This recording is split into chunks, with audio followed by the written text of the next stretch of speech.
तो भागवत जी का विषय क्या है? आत्म कल्याण की भावना उत्पन्न होना चित्त में।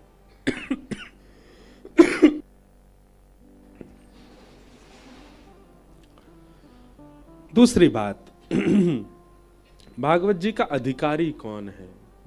किसे अधिकार है कथा सुनने का? तो निर्मत्सराणाम सता। अगर हम एक बात कह रहे हैं कथा सुनने का अधिकार किसको है, तो इसका मतलब सीधी बात समझो, श्री ठाकुर जी का अधिकारी कौन है? जिसके चित्त में मात्सर्य दोष नहीं है। एक बात हम कथा में कुछ समय से लगातार कह रहे हैं, आज भी कहूं, आपके भीतर काम दोष है, फिर भी कभी ना कभी उस दोष का नाश होगा, आप ठाकुर जी को प्राप्त कर लोगे। कितने भक्तों के चरित्र हमने देखे हैं जिनके चित्त में काम ने आक्रमण किया, लेकिन फिर भी उन्होंने ठाकुर जी को प्राप्त कर लिया। जगन्नाथपुरी के एक भक्त हुए, उनका नाम था बलराम दास। क्या नाम था? जैसे हमारे श्री गोवर्धन नाथ जी के अष्ट सखा हैं, ऐसे ही श्री जगन्नाथ जी के 5 सखा हैं। उनमें से एक है श्री बलराम दास, एक है रघुनाथ दास, ऐसे 5 हैं। मुझे नाम माधव दास, सबके नाम याद नहीं आ रहे अचानक। तो श्री रघुनाथ दास, उनकी सेवा क्या थी? वो श्री जगन्नाथ जी के सामने बैठ करके राग रागनियां गाते थे, और उद्देश्य क्या होता था? जगन्नाथ जी को रिझाना। आप कभी राधा वल्लभ जी में, राधा रमन जी में, बिहारी जी में तो अब होता नहीं, पर हाँ पहले होता था। शायद हमारे साईं परकर के भी बड़े लोगों ने देखा हो, पहले बिहारी जी में भी राग रागनियां सुनाते थे श्री बिहारी जी को। अब भीड़ बहुत हो गई इसलिए सब कम होता चला गया, पर राधा रमन जी में आज भी सुनाते हैं, राधा वल्लभ जी में भी आज भी समाज होती है, सब पद सुनाते हैं। हमारे श्री जी भवन राधा रानी में भी समाज होती है, नंद भवन में भी समाज होती है, सब जगह ठाकुर जी को सुनाया जाता है, ठाकुर जी के आगे नृत्य किया जाता है। कभी वो सेवा सौभाग्य आपको मिले कुछ सुनाने का या नृत्य का, किंचित भी भावना ऐसी मत रख लेना कि अगल बगल में जो दर्शनार्थी खड़े हैं ये क्या सोचेंगे, या ये मुझे देखें, या ये मुझसे प्रभावित हो। नहीं, बस उनको केंद्र में लेकर के कीजिएगा जो भी आपकी सेवा, चाहे कितनी भी अच्छी हो, चाहे बिल्कुल ही नाचना गाना ना आता हो, फिर भी उन्हीं को रिझाने के लिए। ठाकुर जी मैं अच्छो नाचूं तो खुश है जाइयूं, और मैं अगर खराब नाचूं तो जैसे जिसको नाचना नहीं आता वो उल्टे सीधे पाम मारता है ना, तो फिर वैसे ही हंस जाते हैं लोग उसको देख के, कैसे नाच रहा है।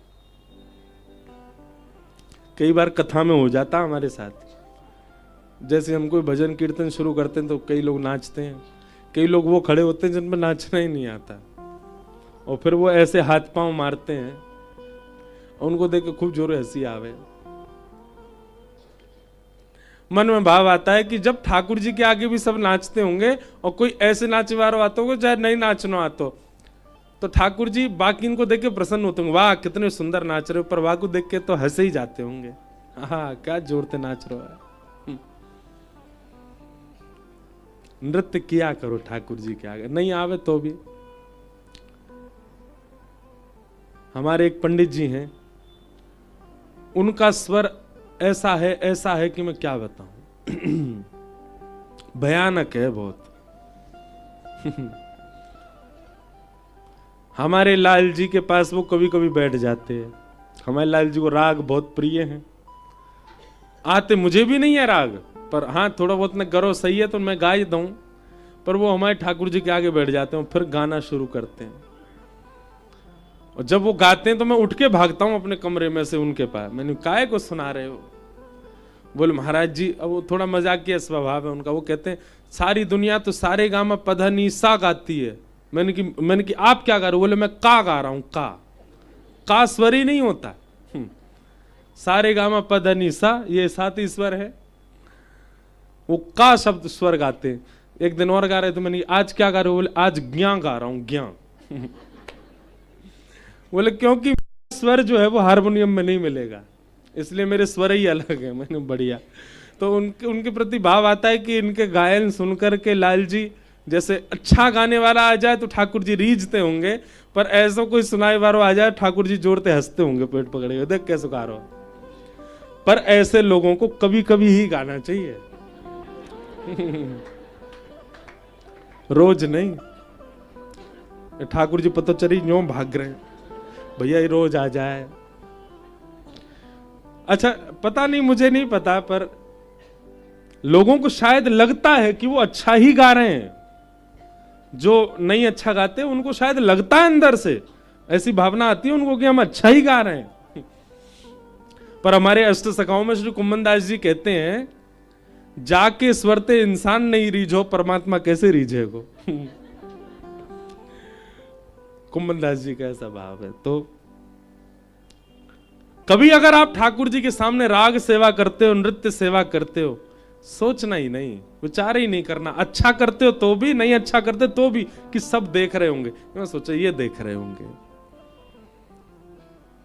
नहीं नाचना आता तो ऐसे नाच के दिखाओ कि कोई नहीं, मेरे नाच को देख करके श्री जी हंसे ही जाएं, श्री जी को नेक मन लग जाएगा, नेक लोट लिंगी हंस जाएंगी, ऐसा नाच ले।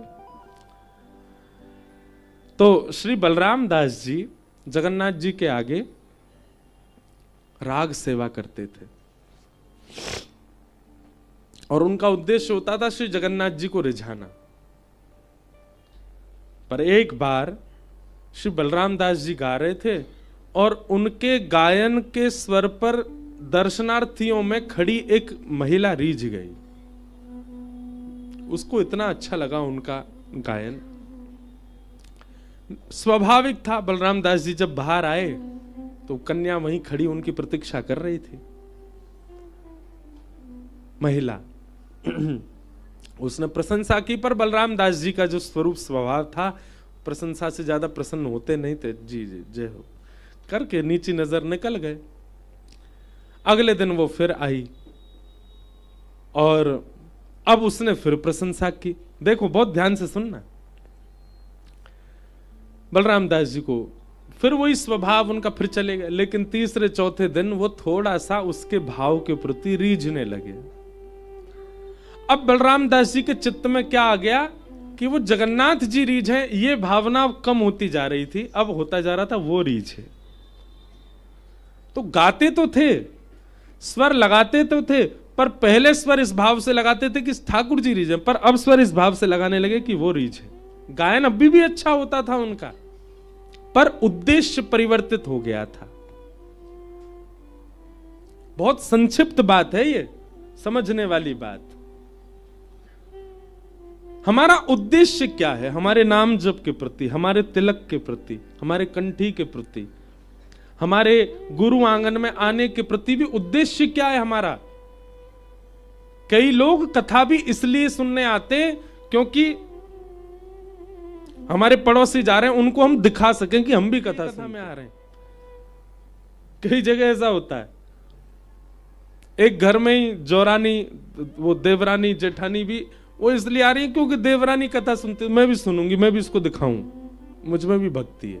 आपका उद्देश्य क्या है? आपके भजन भाव के पीछे, आपकी सेवा के पीछे।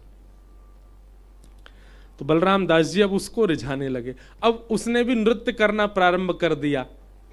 तो अब बलराम दास जी के कुछ दिनों बाद स्थिति ऐसी होती चलेगी, अब जगन्नाथ जी के लिए वो गाते ही नहीं है। अब तो केवल जगन्नाथ जी के मंदिर का आश्रय लेते हैं, गाते उसी के लिए कि वो रीझ है। धीरे धीरे उस महिला में उनका आकर्षण हो गया। वो एक नगर वैश्या थी। अब तो बलराम दास जी उसी के संग रहने लगे, उसी के संग रहते, उसी के संग खाते, उसी के संग सब भावना रखते। धीरे धीरे ये बात पूरे जगन्नाथपुरी में फैलने लग गई कि बलराम दास तो अपने चरित्र से अब हीन हो गया। मंदिर परिसर में पंडित पुजारी और सब चर्चा करने लगे, इनको सेवा से दूर करो जगन्नाथ जी की, अब इनका अब आचरण अच्छा नहीं है। धीरे धीरे उनको मंदिर की सेवा से भी दूर कर दिया गया, लेकिन उनको अब कोई फर्क पड़ता नहीं था।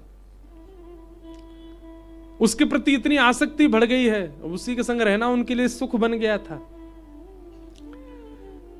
समय आया रथ यात्रा का और रथ यात्रा के समय श्री बलराम दास जी को सौभाग्य था कि रथ यात्रा प्रारंभ ही बलराम दास जी के पद गायन के बाद होती थी।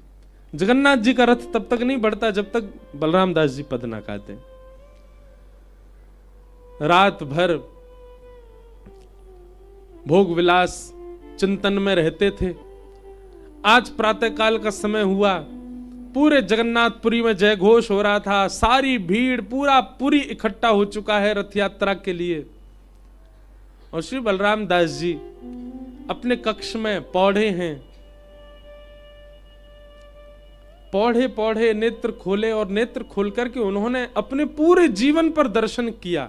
मेरा जीवन कैसा था, मुझे जगन्नाथ जी ने स्वीकार किया, मैं उनके सामने राग सेवा करने लगा, उनकी प्रसन्नता मेरी प्रधानता होती थी।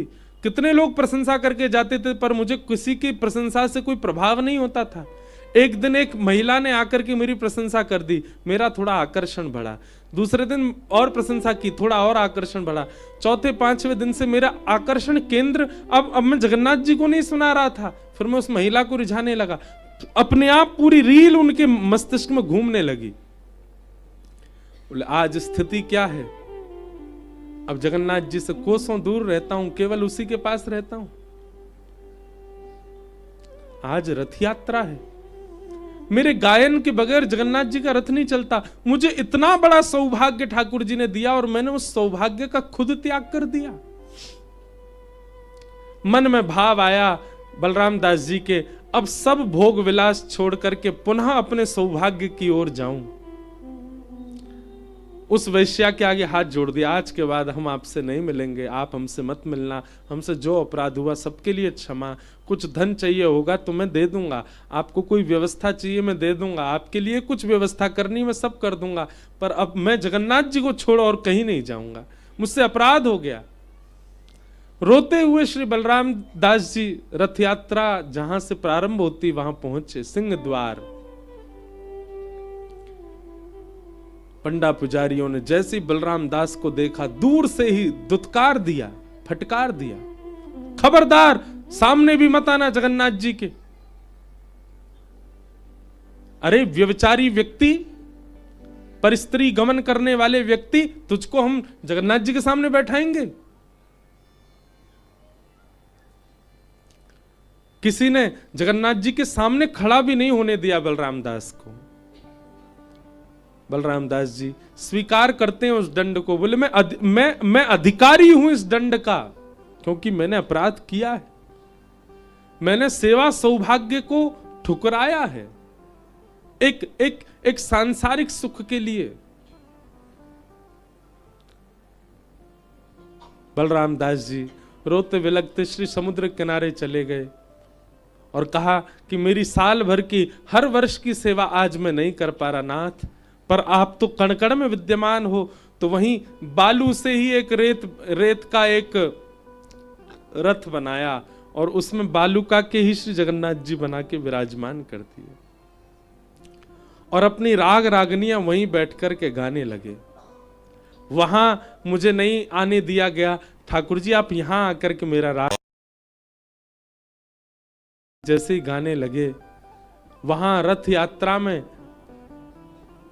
सुभद्रा जी का रथ चल पड़ा, बलराम जी का रथ चल पड़ा, पर ठाकुर जी का रथ नहीं चले। सबने खींचा, नहीं चला। सबने हाथ जोड़ के प्रार्थना की, भगवान क्या बात है, आपका रथ क्यों नहीं बढ़ रहा है? श्री ठाकुर जी कहते हैं हमारा रथ तो बढ़ रहा है, आपको दिख नहीं रहा है। पंडा पुजारी बोले कहां बढ़ रहा है प्रभु, जहां का तहां ही तो खड़ा है। बोले आज हमारी रथ यात्रा सिंह द्वार पे थोड़ी हो रही है, आज हमारी रथ यात्रा समुद्र के तट पर हो रही है। हमारी रथ यात्रा बलराम दास कर रहा है। हम आज नंदी घोष रथ में थोड़ी बैठे हैं, हम तो आज बालूका के रथ में बैठे हैं और बलराम दास हमारी रथ यात्रा कर रहा है। यदि चाहते हो कि ये रथ आगे बढ़े तो बलराम दास ने बालूका का जो मेरा स्वरूप बनाया है उनको लेकर के आके इस रथ में विराजमान करो। सब लोग गए तो देखा पूरे जगन्नाथपुरी में कहीं भीड़ नहीं होती। रथ यात्रा वाले दिन सारी भीड़ रथ के सामने ही होती है। समुद्र खाली, बिल्कुल किनारे पर कोई भीड़ नहीं। दूर देखा बलराम दास उछल उछल के नाच रहा है, छोटा सा बालूका का रथ बना, उसी में छोटे से जगन्नाथ जी बालू के ही बैठा रखे हैं। सब लोगों ने जाके बलराम दास से कहा, हमने भले ही तेरे अवगुण को हीन मान करके तुझे ठाकुर जी से दूर कर दिया, पर तेरे अवगुण को भी स्वीकार करके जगन्नाथ जी ने तुझे दूर नहीं किया। चल बलराम, ठाकुर जी को पद सुना। बलराम दास जी को लेकर के गए और ठाकुर जी के सामने बैठ करके जब उन्होंने पद गाया, अपनी सेवा की, तुरंत रथ चल पड़ा श्री जगन्नाथ जी का। ये कथा मैंने क्यों सुनाई? कई बार हमारे चित्त में काम दोष आ जाता है, उसके बाद भी ठाकुर जी हमें प्राप्त हो जाएंगे। अच्छा, इसका मतलब ये नहीं है कि आप सब लोग खुलेआम जो भी दोष उत्पन्न हो रहे हैं उनको होने दो।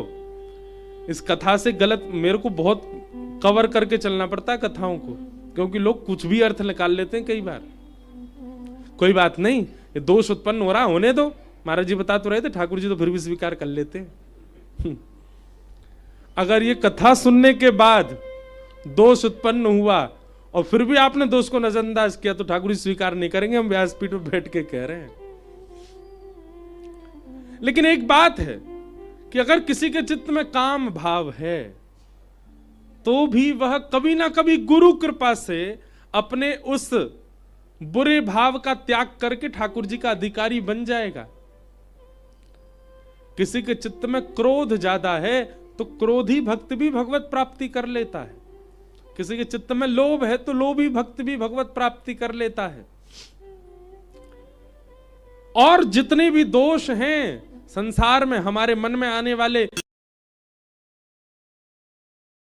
स्वीकार कर सकते हैं, पर एकमात्र ईर्ष्या ऐसा दोष है जिस दोष के आने पर ठाकुर जी स्वीकार नहीं करते। आपके अंदर क्रोध है, कोई बात नहीं, कथा सुनो, ठाकुर जी प्राप्त कर लेंगे। आपके अंदर मोह है, भगवत प्राप्ति हो जाएगी। आपके अंदर काम भी है तो धीरे धीरे गुरु कृपा सत्संग श्रवण करने से उसकी मात्रा कम होगी, ठाकुर जी प्राप्त कर लेंगे। लेकिन कहीं आपके चित्त में यदि ईर्ष्या है, ठाकुर जी स्वीकार नहीं करेंगे। अभी हापुड़ की कथा में भाव आ रहा था कि श्री भक्तमाल जी में भी कई भक्तों के चरित्र हैं और उन भक्त चरित्रों में भी कई भक्तों में दोष भी थे। ठाकुर जी ने उन दोषों को नजरअंदाज करके स्वीकार किया, पर एक भी भक्त का ऐसा चरित्र नहीं मिला जहां पर ईर्ष्यालु भक्त को ठाकुर जी ने स्वीकार किया हो। ईर्ष्यालु को भगवत प्राप्ति नहीं हो सकती। इसलिए भैया, कोई दोष मन में आवे, घबराइए मत। गुरु कृपा भगवत कृपा से आप संभल जाओगे, ठीक हो जाएगा, वो दोष चला जाएगा। आप उसके प्रति प्रयास करने लग जाओ। लेकिन अगर आपके चित्त में किसी के प्रति ईर्ष्या एक बार भी उत्पन्न हो गई है, किसी के रूप को देख करके, किसी की वाणी सुन करके, किसी का स्वरूप देख करके, किसी की धन संपत्ति से, किसी के व्यवहार स्वभाव से अगर आपको उसके प्रति ईर्ष्या हुई है तो आपको चिंता होनी चाहिए, आपकी रातों की नींद उड़नी चाहिए। आपको अपने गुरु चरणों में जाके प्रणाम करना चाहिए कि ये दोष मेरे अंदर आ गया है। ईर्ष्या दोष भगवत प्राप्ति में सबसे बड़ी बाधा है। इसलिए कह रहे हैं निर्मत सराणाम सताम। भागवत जी का अधिकारी कौन? जिसके चित्त में मात्सर्य दोष नहीं है।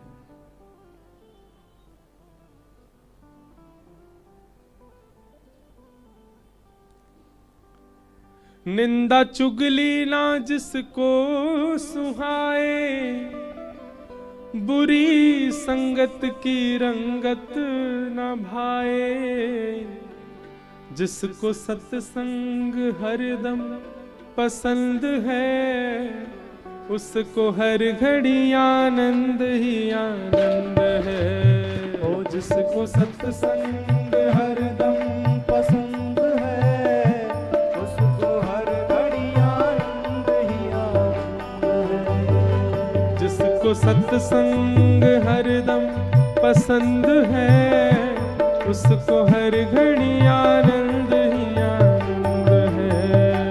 जिसको सत्संग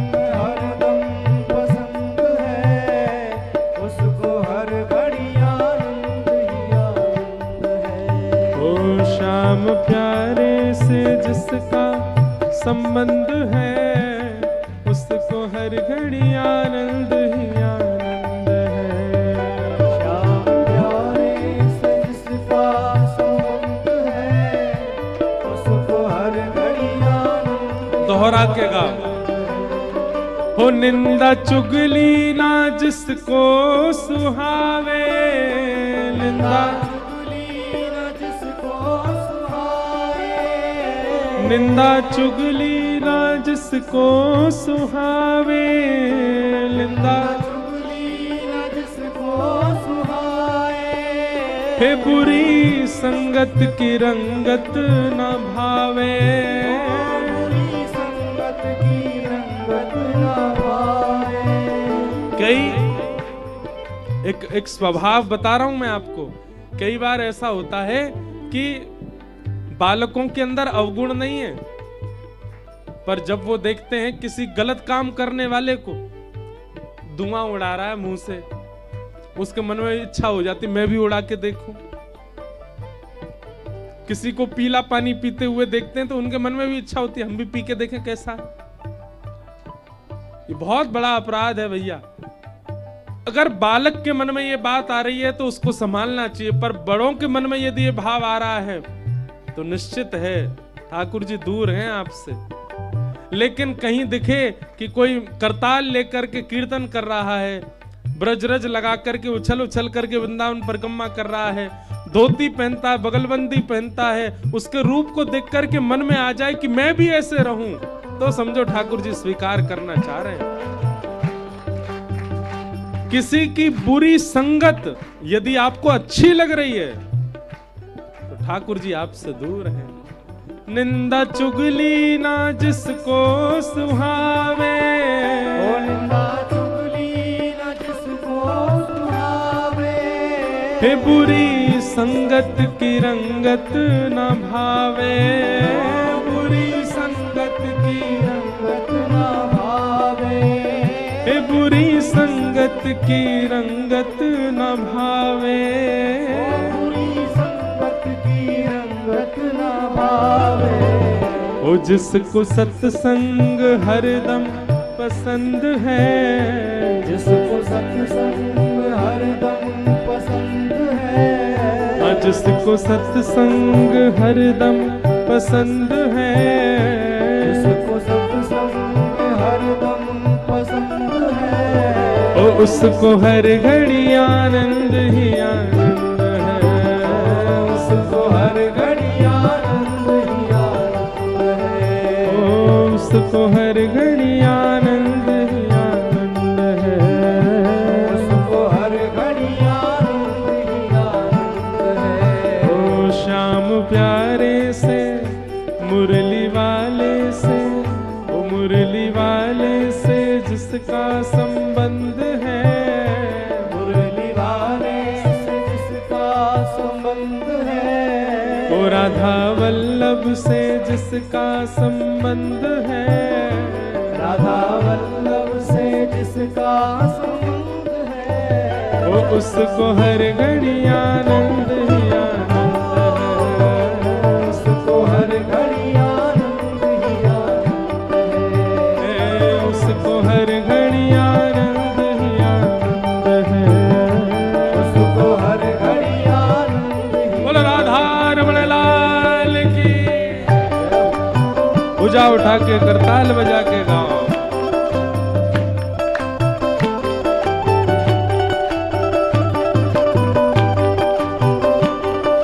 बोल मिथिले बाबल साईं अम्मा की।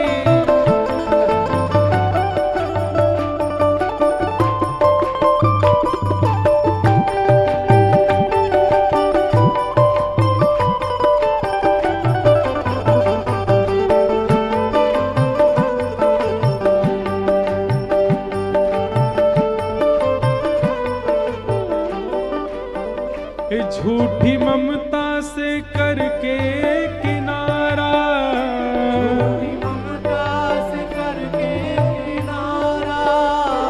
झूठी ममता से करके किनारा, झूठी ममता से करके किनारा।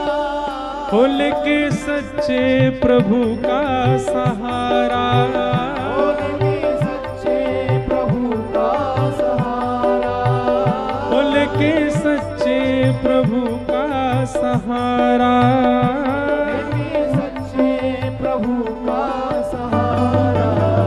ओ जिसके हृदय में बाल मुकुंद है, जिसके हृदय में बाल मुकुंद है, जिसके हृदय में बाल मुकुंद है, जिसके हृदय में बाल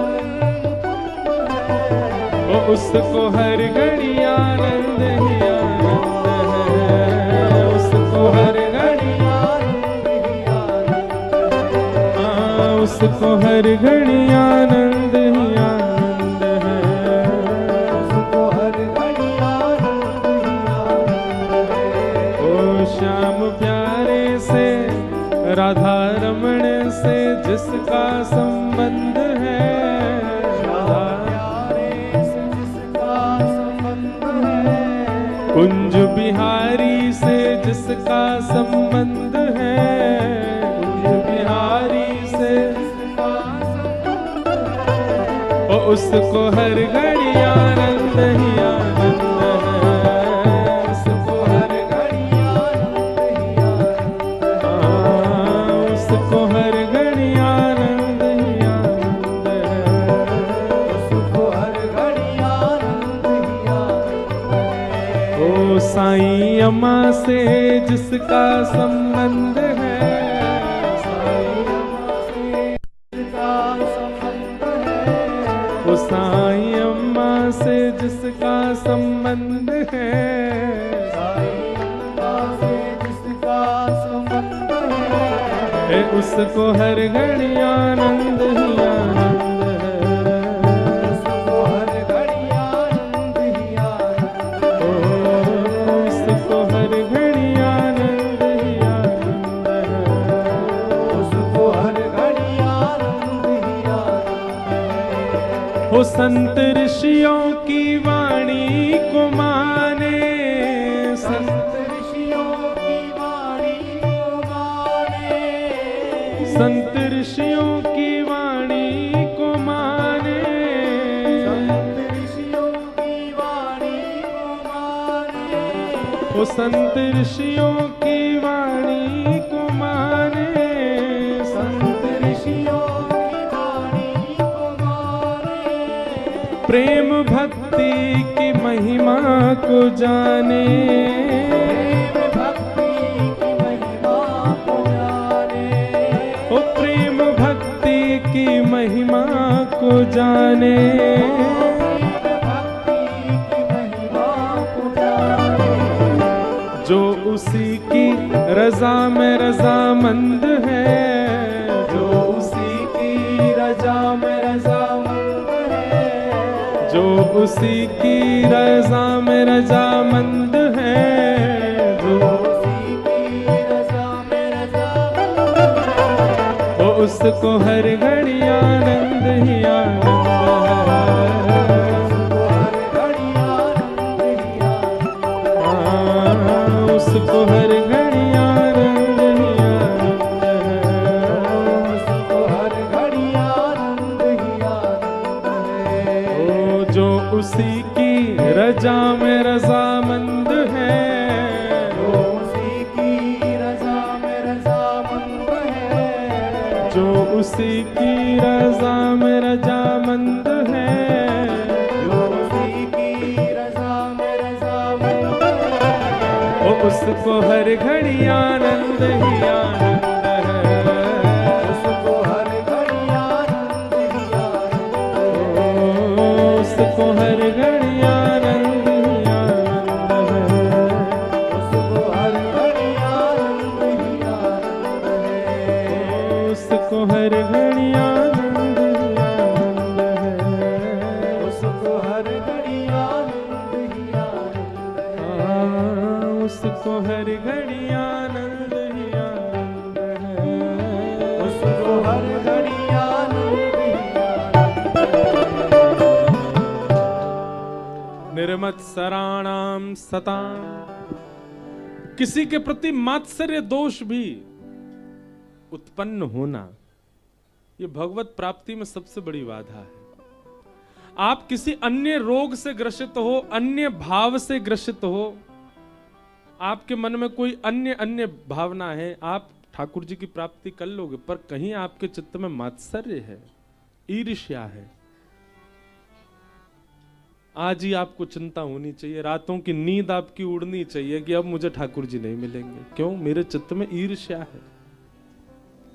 और जिस दिन आपके चित्त में चिंता प्रकट हो गई ना ईर्ष्या की, उसी दिन से ईर्ष्या घटने लग जाएगी। ईर्ष्या को घटाने का यही एक उपाय है कि उसके प्रति चिंता क्यों हो रही है हमको। व्यक्ति ईर्ष्या के प्रति चिंता नहीं करता, उसको चिंता ही ये रहती कि वो इतना अच्छा क्यों है।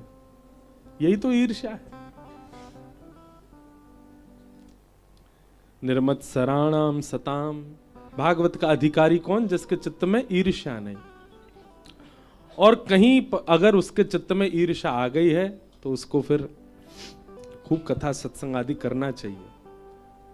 गुरुजन की कृपा होगी, भागवत जी के अनुग्रह होगा तो उसकी ईर्ष्या कम होगी।